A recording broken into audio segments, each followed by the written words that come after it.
Shadows in the alley. In the fog-shrouded streets of Eldridge City, where the neon lights flickered like dying stars, Detective Elena Voss had built her reputation on unraveling the impossible.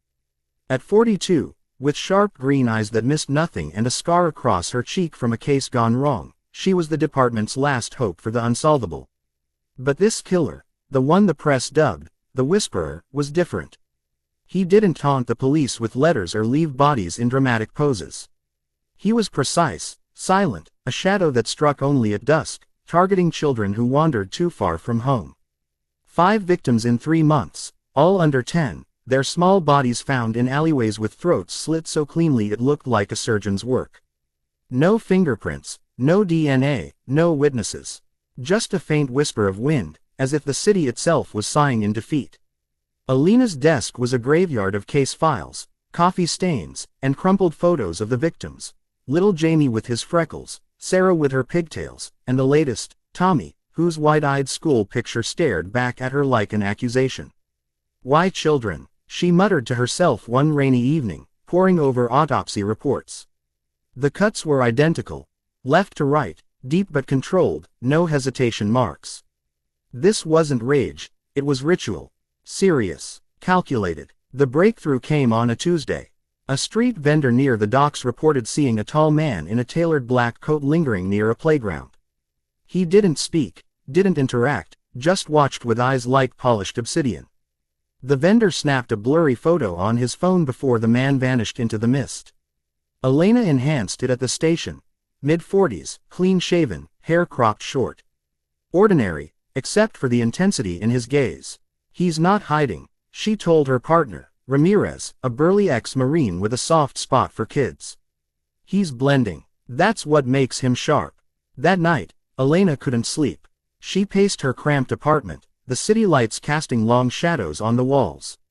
What drove him? Revenge, madness, or something colder? She dug into old records, cross-referencing similar cases. Nothing matched until she found a decade-old file from a neighboring town. A series of unsolved child abductions, bodies never found, but whispers of a serious man who volunteered at orphanages. The lead investigator had noted, suspect is methodical, emotionless. Kills as if fulfilling a duty. The file ended abruptly. The detective had died in an accident. Coincidence? Elena's gut said no. The next victim almost broke her. It was dusk when the call came. A girl named Lily, 8 years old, found in an alley behind a candy store. Elena arrived as the forensics team zipped the tiny body bag. The cut was perfect, as always. But this time, something new. A single black glove dropped nearby, monogrammed with VK. Her heart raced. Victor Kane, she whispered. A quick database search.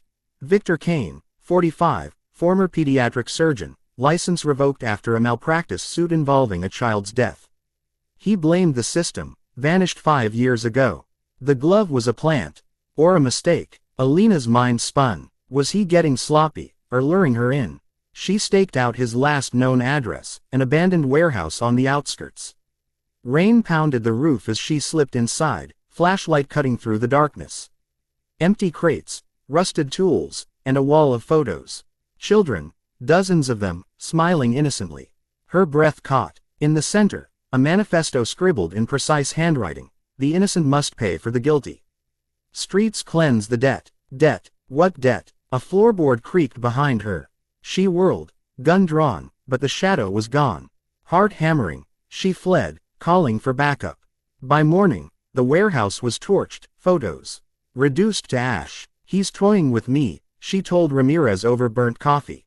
He knows I'm close. The suspense built like a storm. Elena started seeing him everywhere, in crowds, reflections in puddles. Paranoia, or reality. One evening, walking home, she felt eyes on her back. She ducked into an alley, pretending to tie her shoe, and waited. Footsteps approached. Slow, deliberate. She spun, tackling the figure. It was a homeless man, startled and babbling. False alarm. But in his pocket, a note. You're sharper than the others, detective. But the streets demand more. Panic set in. He knew her name, her routines. Was he watching her apartment? She installed cameras, slept with her gun under the pillow. Ramirez urged her to take a break, but she refused. He's serious about this. So am I. The turning point came during a city festival. Crowds thronged the streets, children laughing with cotton candy in hand. Elena patrolled undercover, eyes scanning for the black coat. There, by the Ferris wheel, a tall man, hand extended toward a lost boy. She pushed through the throng, heart pounding. Police, stop. He turned, face calm, almost serene. Victor Kane. No run, no fight. He let her cuff him, whispering, "You think you've won." In interrogation, he sat straight-backed, voice steady.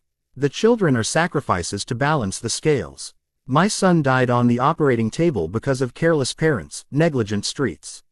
I fixed that." Elena's blood ran cold. His son, malpractice. No, the file said it was an accident, but Kane twisted it into vengeance. "Why the glove? The note?" she demanded. A faint smile. "To see if you were worthy." The others weren't. As they led him away, a call crackled on her radio. Another body, a child in the park. Impossible. He was in custody. Elena raced to the scene, dread coiling in her gut. The cut was identical, a copycat. Back at the station, she reviewed the arrest footage. Kane's whisper, "You think you've won." Then, a glance at the camera, knowing. She froze the frame. His eyes weren't obsidian, they were contacts. Digging deeper, she uncovered the truth. Victor Kane had a twin brother, Vincent, separated at birth, both surgeons, both scarred by loss. Victor was the bait, Vincent the real killer, even sharper, more serious. The hunt intensified. Elena tracked Vincent to an underground clinic, where he helped street kids, only to select his victims. She burst in alone, gun raised, the air thick with antiseptic and fear. He stood over a bound child, scalpel gleaming. Detective Voss. Predictable. Suspense peaked as they circled each other. "Why children?" she snarled. "Because they trust. Like my brother trusted me to save his son. I failed. Now, the world pays." He lunged, scalpel flashing. Elena dodged, firing a warning shot.